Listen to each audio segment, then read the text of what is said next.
Welcome back, everybody. We are here with season 2. This episode, we are talking about why it's important to heal, because different systems get involved, right? Criminal justice system, the impacts of colonization. We want to heal so we don't spill in these L boys. Let's do it. Now for real. For real? Real. It's Roicia Hampton.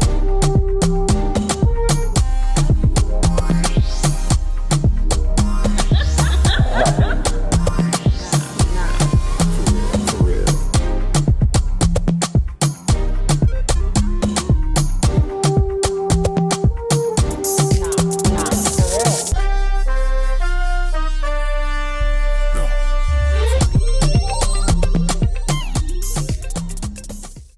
What's up, everybody? Welcome back to season 2 of Not For Real. We're so excited to be back with you guys.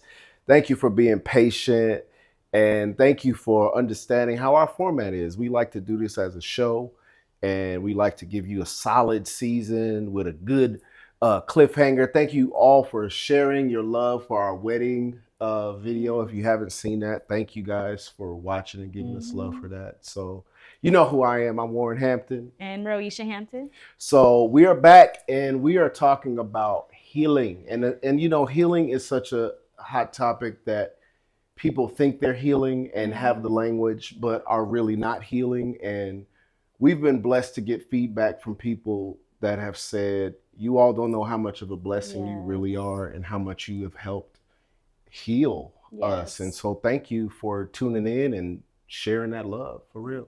Yes, and I think it's an opportune time to talk about why healing is important and why it's a buzzword, why it's all that's trendy right now. But also, we wanted to discuss this as real people who perhaps y'all see us and it's like we're living life and everything is golden, which it is between us. But it's unfortunate, you know, that we have these experiences just like everybody else, with different family dynamics and things that happen. And so today we just wanted to talk a little bit about why healing is important. So we're gonna heal so you don't spill. Heal so you don't spill. And before we get into that, like and subscribe. Don't forget to do that. Share it with somebody. Drop some comments. Also go to our Instagram and follow us on Facebook as well, so that you know. So I'm excited because we want to pivot from the relationship conversation that everybody seems to be having, and no one still seems to be in a healthy relationship. And if that's you, go back and watch the first season of Not For Real. Because stop listening to these people. Right. They're fronting and they're frauds, and we see fronting, frauds, and freak offs. That's all we see on the internet. And you know I was gonna work it in somehow. So anyway, we definitely want to get into helping and healing us. And so, you know, there are so many consequences of going through life without being healed. And not just for you yourself, but the consequences you cause on other people's lives because of the chaos you create. Almost like Pigpen and Charlie Brown. He was just full of dust and he was dirty, and whenever he got into contact with people, I don't even know Charlie Brown. I know they ostracized him, but nobody wanted to beer. He was dirty. You know, he had to, but that was his character. But some people play that character of walking around with negativity in their aura, and they haven't healed their childhood trauma, and it affects so many relationships. Yeah, go ahead. Yes. And I just wanted to jump right into it. So, because we're not perfect. We go through stuff. We had a hell of a summer. So let's just say that right now. We've been setting the record straight. Yeah. But the devil is stupid and crazy. And he'll use you if you let him. He'll use you if you said it. You said it. Go ahead now. So we can't talk about that stuff first without talking about the impact of colonization. Absolutely. And what what that has done to the Black family. Yes. And that, I mean, through slavery, through Jim Crow, just the impact of colonialization I see I did it again. Colonialism and and colonization. Yes. So yeah, I think here's where I want to say, like, so we have the problem with F-boys. We have the problem with, and I'm gonna go back to the freak offs. Okay. We have the problem with this type of behavior. Yes. I saw this lady online yesterday. She said, "Sir," and she was talking to a gay brother, and she was like, "There are a lot of men out here that are not straight. Yeah. And they don't know how to be honest. Men don't know how to be honest about their childhood trauma. Men don't know how to be honest about their hidden sexuality. And we have a lot of broken relationships because we have a lot of trauma. Not me per se, but our community has been terrorized." And so I saw someone who we worked with in Phoenix, and he was talking about, you know, he's not surprised about the stuff with Diddy. And I was kind of mad that he started with that, because I'm like, and so I left him a comment and I said, the exploitation of Black bodies started with enslavement of indigenous Africans to this continent, or indigenous Americans, indigenous Africans from Africa, or indigenous Black people who lived in America. That's where the exploitation and sex trafficking started. It started with the masses. It started with white people. And I want to make it specific: sexual trafficking, exploitation, the buck breaking. And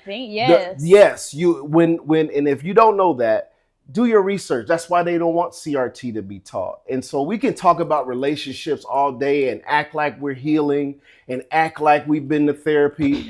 But if there's no real transformation in our community, we have not addressed the real problem. And I think that's the root that we're trying to get through. And just like graceful plug, social roots is healthy roots. Roots equals healthy fruits. Healthy roots equals healthy fruit. That tree behind you has been growing because the environment that it's in is healthy. The soil is healthy. The energy in your office was healthy. That's where it starts, with the root. Right. So the impact of colonization has infested our community and its overall well-being, but particularly impacting families.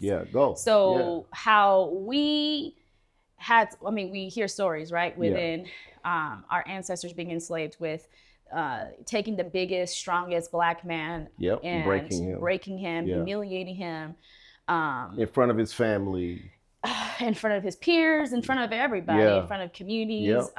So it's this constant, ongoing nature to really attack, emasculate the Black man. So we know about... Thank you for saying that. Yeah. So we know about the war on drugs. We know about Jim Crow. We know how each of these things were targeted towards the Black family. And so we are now living in a generation that the Black male may have been absent in the 90s because of the war on drugs and the removal of the Black man in the families. And so we have a lot of dysfunction from that community, from that era, crack, all the things, all of the things. So now we're grown. We have parents who have experienced this. We have, aunts and uncles who have experienced this. But now we're in this time of talking about what is it to be healthy as an individual and on your healing journey. What does that even mean? People throwing around toxic and narcissistic, all of the characteristics and the traits and the attributes of these people. Like, there's a reason why, and usually that is rooted in some form of survival. Right. You have learned to act a certain way. You have learned to behave. You have learned to keep secrets in the house. You have learned all of these things. And so now you are an adult trying to have a healthy relationship, but you're carrying all of these negative attributes of survival, essentially, into now I want to have this relationship and create a family. But we just wanted to paint that picture first of the impact of colonization and really the root and the cause of the dysfunction in the Black community and also indigenous communities. I try to weave in that as we speak, because I think that if anybody knows firsthand, I think it's indigenous communities. but we struggle in just the same ways. Yeah, we do. Catholic Church and the things that the Catholic Church has done in terms of sexual abuse and exploitation and children and removing of children from the families. And you hold on, pause, because you are saying so many things, and I know those things may trigger a lot of people. And not to cut you off, but it triggered me because a lot of this stuff starts and in childhood, and we've been told it's taboo to talk about it. And why is it taboo though? So that brings us to the second piece. Thank you. Yeah. So I think my favorite thing as a social worker is literally observing people, watching them, putting together a history, what I know to be true, whether that's policy, and how policy impacts us on a direct level.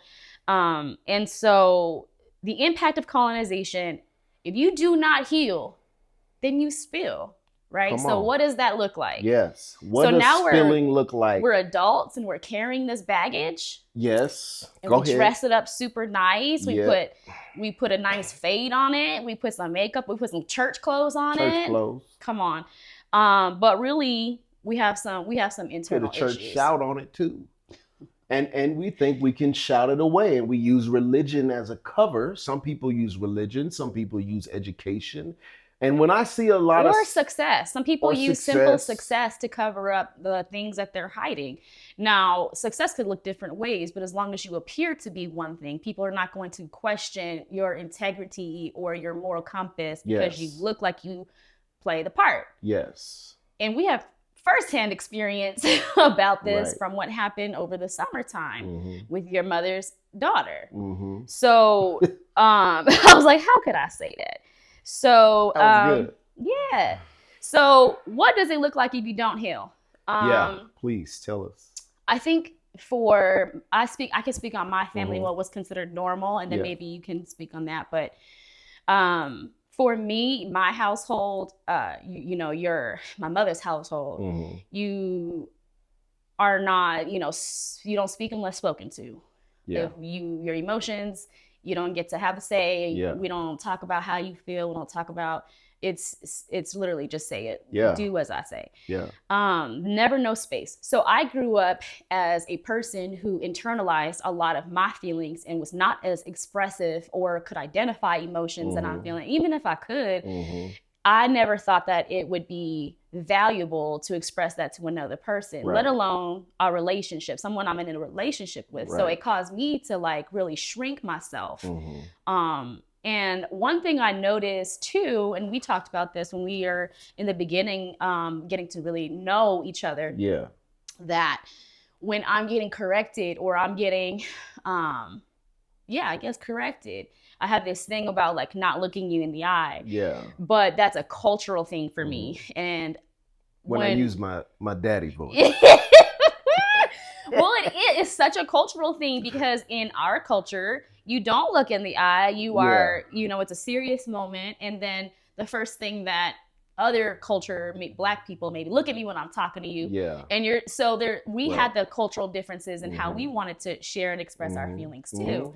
But so that's just how it looked for me. And I had to go through therapy and kind of unlearn a lot of these behaviors and understand how cultural norms may not necessarily be helpful in a relationship with another person who is of other. But just coming to a place of healing and saying, this is how you communicate your feelings. This is how we go through conflict resolution. This is how we move forward is something that you and I have had to develop through years of therapy. Absolutely. So healing so you don't spill. So that means I don't lash out on you because I feel like I'm being rejected or I feel like I'm not being heard or I feel. So I don't know. You can share what that looks like for you in your home and in terms of normal dysfunction. I mean, I had so much cognitive dissonance growing up, and I wish I knew that definition, because growing up in a narcissistic household, it was, and being the golden child, a lot was expected of me. So I almost felt like I had to be perfect, or I couldn't share when I had flaws or share when I had failed because I didn't have grace, All my other siblings had grace. I mean, it was dysfunction. Like we didn't have any camaraderie. So was it We didn't have a normal? sense of family. Was it normal for erratic behavior, Yeah, I screaming? was getting to that. It was like chaos. It was screaming, yelling, cut downs, like the dozens, fights, physical violence, like little brother running around with knives, glass, like violence. Like, so I would just stay in my room and listen to music. And when I got to be like, 13, I kind of was aware of what was going on. And I was just like, something's not right. Normal. But I can't say anything because I'm a kid. But then at 13, when my, mom stood before the church and was like, this is my husband and you can't have him, I was just like, oh shit. Oh damn. I was just like, it's for sure a mental breakdown. I knew it was coming to this. I knew it. I was like, and then she walked past me out of the church. I said, damn. Okay, so now you guys are grown. So now we're grown, and and then Warnie, who I don't even want to reveal the name. I do want to call him, but my former pastor and father, he never admitted to his wrong, so we wouldn't get grace, but he didn't have to apologize. So there was never any accountability for everybody's wrong. It's just like, why did you do it? Yelling, no reasoning, no forgiveness, no drawing us to the things of Christ, though we were a Christian family. There was not really, let's pray with each other. We prayed for food. We prayed for special occasion. It was very religious and routine. Mm-hmm. So I had to get to therapy probably about 8 or 9 years ago to start processing a lot of this stuff. And my second therapist told me, he said, Warren, you've never grieved your parents' divorce. So that's where a lot of stuff start unraveling, and the baggage of holding all the secrets of my family when I was trying to get us to help and trying to get on the healing journey, but they didn't want to go. It wasn't popular then. It wasn't a hot top. But now you can say it. But and have okay, the pop so words. Yeah. Here we are. You're an adult. Yeah. Your siblings. So I didn't spill on you by not. I didn't want to have the outbursts. I didn't want to yell at you. I didn't want to scream. Like I was in a former relationship that I carried that stuff and did that because that's how she functioned. And I was just like, it went from childhood chaos to young adult chaos. And then when I got divorced, I was like, yo, I just want peace. And when I met you, I just wanted peace. So you didn't seem to spill on me. The other one spilled on me. My siblings spilled on me constantly while I was trying to heal myself and wanting to heal them. So that's what I was trying to get to with y'all are adults now. Yeah. So you're the only person who has pursued healing in the form of therapy consistently. Yes. And has applied the knowledge and the tools consistently to now be able to say, I do know how to communicate. I do know how to go through conflict resolution. Yeah. I do know how to speak to others. So your siblings did not. Mm-mm. And they can appear to still function in the dysfunction that is normal to them.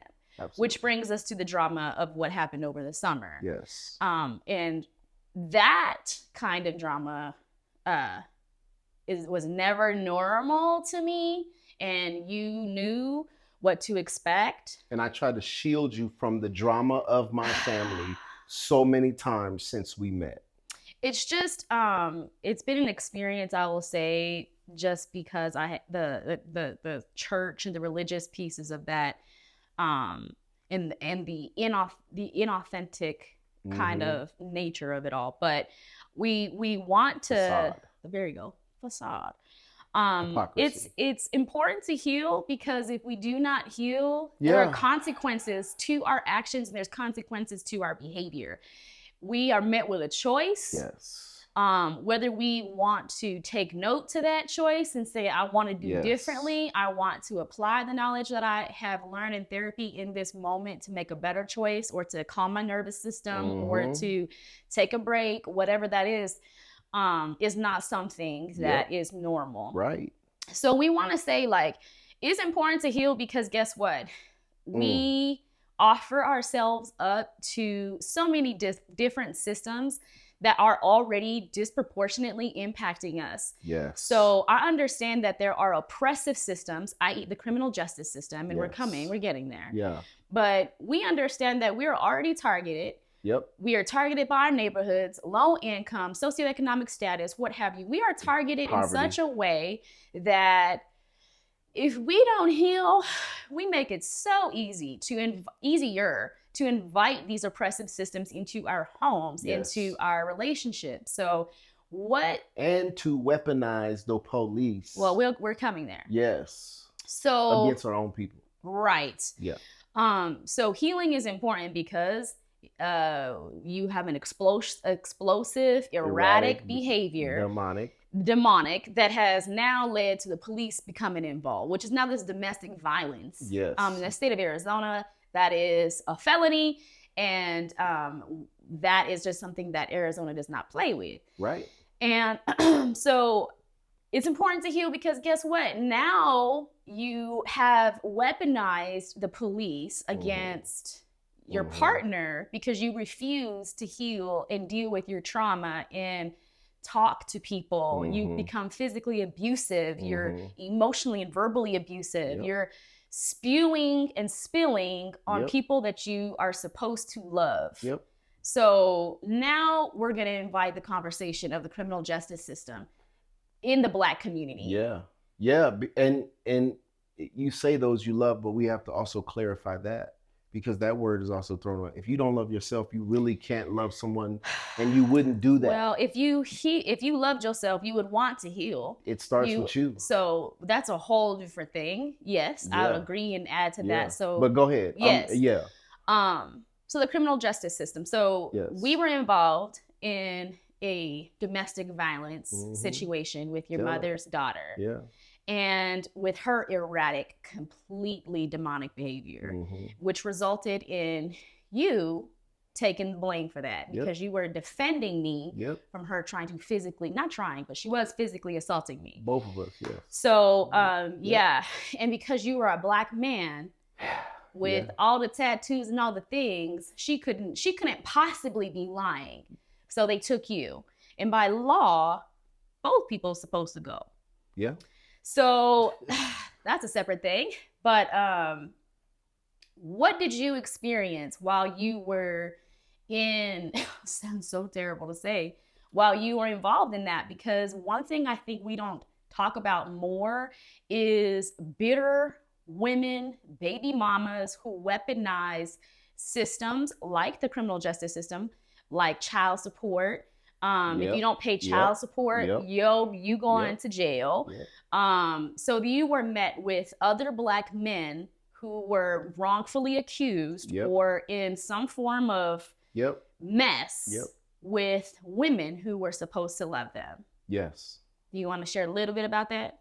Well, yeah. When I was, first of all, to be defending you and trying to protect the women I love all at the same time was cognitive dissonance. To be in this situation, there's glass broken. There's my mom with dementia who is hysterical, walking around trying to calm her daughter down. And then I have to protect you, Well, Adult Protective Services should be protecting her, but there's a lot of stuff we don't know what's going on. But to get to a point where a police officer says they agree that she is the aggressor, have the evidence, the bruises, the bites, the marks, the video, my broken glasses, proof, having evidence, and then 6 police officers show up to arrest you and try to tell me that I can't talk to my wife. Like, that's when I know that it was set up. And she had already said,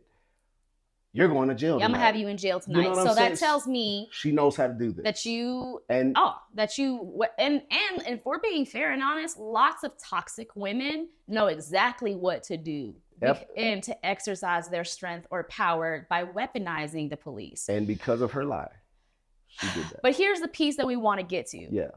Even though that she is not your baby mama, which that's weird, because the behavior would indicate that she was. But seriously, I was confused. More women act this way, do this, go through the motions, So thank God for our situation, but there are people who are out with felonies, who can't get a job, who can't get housing, and then you still expect them to pay child support. You still want them to show up. They can't drive. They don't have a license. Now they're ain't shit baby daddies. Yeah. But there are consequences to you not healing by just wanting to flex your muscles and say, I'm gonna get you. Yeah. And I'm gonna use the police and the criminal justice system because they hate a black man anyway. So I know they're gonna believe me. Or I'm jealous of the woman you're with. Or who you weren't chose. You weren't chosen, and so now I'm gonna make your life a living hell. Our attorney has said that. Yes. Our friends have said that, and it was depressing to be in the cells with brothers who have had this same story. Or have been, and if we know anything about Arizona's criminal justice system, just for reference, like that is a for-profit private prison industry. Mm-hmm. Like they love mass incarceration. They love it. Incarceration so much. Yes. So it's not like they were in a hurry to get these people out, to get them their public defenders. They in no hurry. There's people sitting there for weeks who have now lost their jobs. Yeah. There's people sitting there for weeks who haven't been able to pay their rent. Now now they're evicted. Now they can't see their kids in a place that's compliant with child protective services if they get involved. They ruin your life, and they do it intentionally. Yes. And the sad thing is like you would wish some of these women would be like, another ethnicity.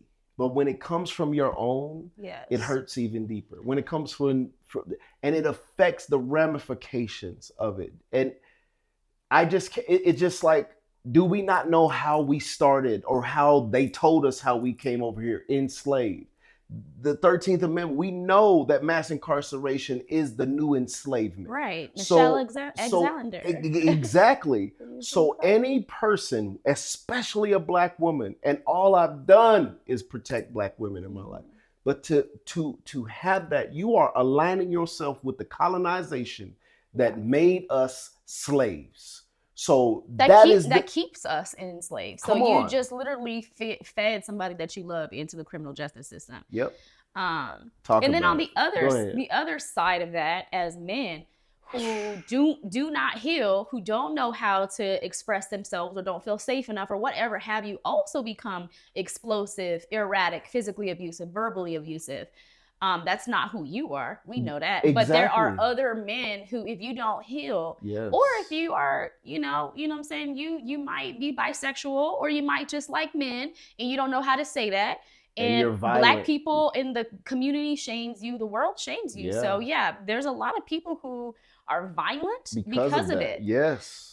So that's another reason why you also need to heal, so that you can just come to terms with the things that have happened to you and then decide how you want to move forward. Yes. Whether that is just, hey, you know what? I am who I am. This happened to me as a child. As a result, I prefer XYZ, or I'm asexual, or whatever. It's really none of our business. But the point is, the point is we love you. We want you to love yourself. That's it. It starts there.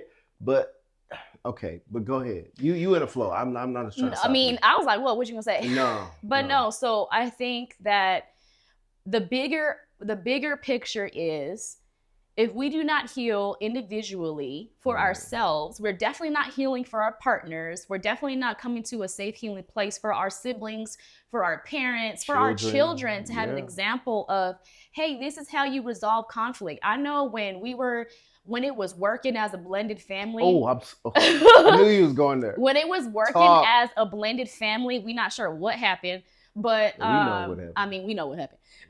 But when it was working as a blended family, i.e. the 3 children that you have, and 2 were adults, but I know that I'm not ashamed of like how we anything together. So we may have had a disagreement in front of them, but we talk through that, and we are able to demonstrate like, hey, this is how you handle conflict. Like, nobody needs to get up here, nobody needs to start slingshotting names or being passive aggressive or acting like they don't care about you. Like, if you say that you love this person, you have to actively demonstrate how to resolve conflict so that your children can see what that example looks like. If you've never done that and you say, well, my parents have never done that, I've never seen that. Okay, we'll be the example. Should you want to see what a healthy, functional family looks like? And that's why we heal, so we don't spill. Because we don't want to spill it and pass it down, because the books tell us it didn't start with us. Nope. And it talks about the epigenetic trauma and the PTSD from being enslaved. It didn't start with you. It didn't start with you. Yeah. Well, it didn't start with us. It started with them. That's what let me put that book out. And that is the solution, though. It is to get back to those family dynamics that were there for us. So for me, it is normal to experience multiple generations living in a home, a village.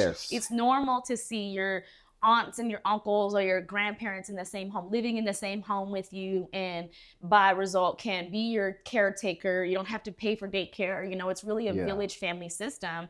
And we've really gotten away from that because of the impact of colonization. Now it's, you don't touch my baby, you can't tell my baby nothing, and separatism. Right. And as a collective, we are all a part of each other. And it takes a village. It takes a village, but it's Ubuntu. I am, because we are.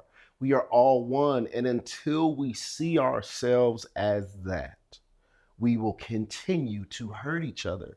I want to heal so you can heal. That's why I started my healing journey. I didn't want to keep being a person that was just shrinking himself and would just take it. And because the Bible says sacrifice yourself, and then you're sacrificing portions, but you're shrinking yourself. And when you start understanding therapy language, you say, well, what they were using for scripture was manipulation to stay in toxic relationships. And I know this wasn't God's plan for me. And that's any relationship. That's a church relationship. Friendship. If your pastor is abusing you, get out. If your friends are jokingly taking shots at you, they're not I had to get rid of one friend because I'm like, girl, you so toxic, you don't even know it. And that's, And we have to do that spiritual inventory and relational inventory and familial inventory. You don't have to be loyal to toxicity.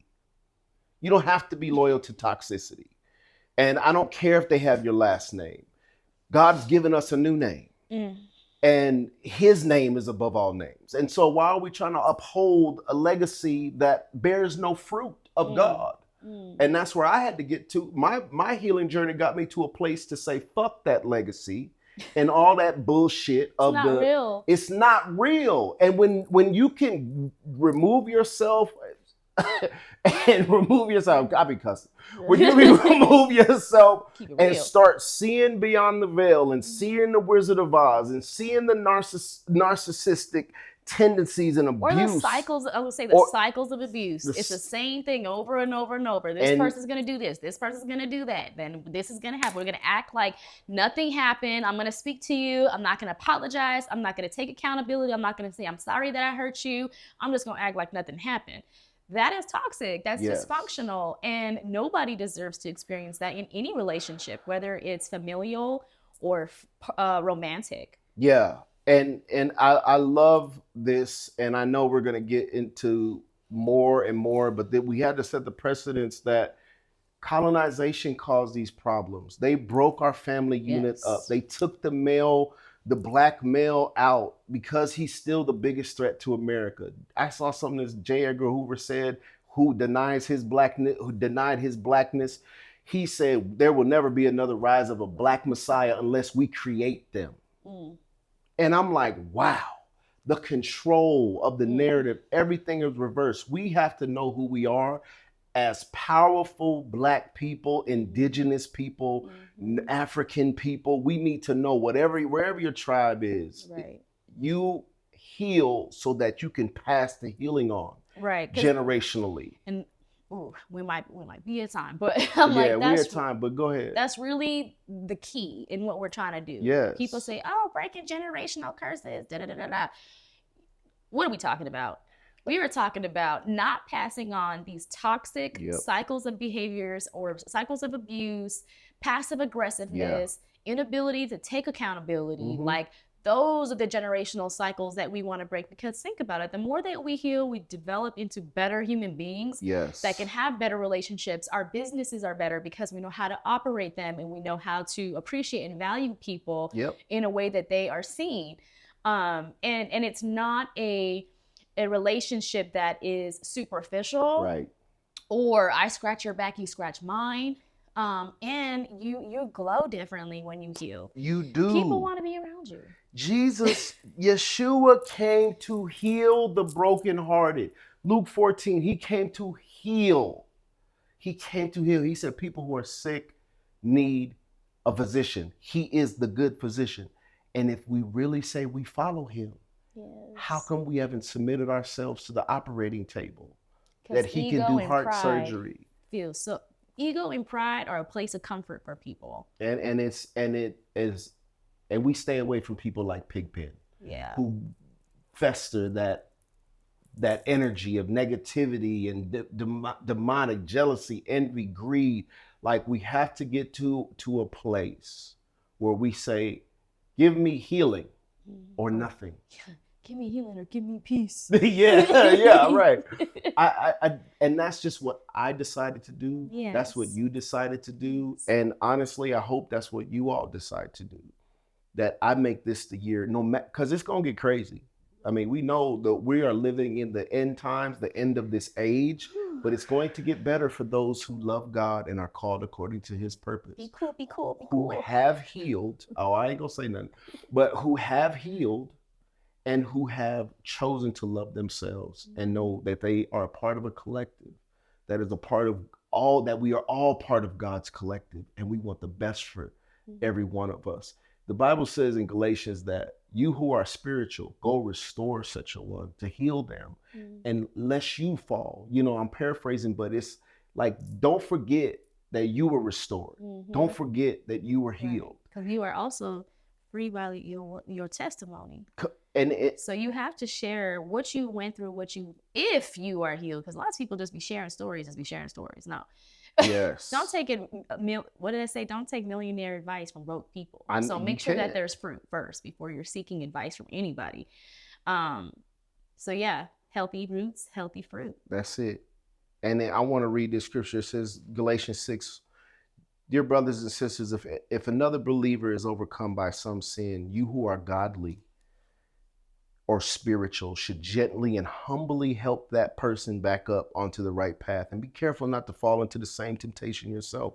Share with each other's burdens. In this way, you obey the law of Christ. If you think you are too important to help someone, you are fooling yourself. You are not that important. Pay careful attention to your own work, for then you will get the satisfaction of a job well done, and you won't need to compare yourself to anyone else. That's a healing problem.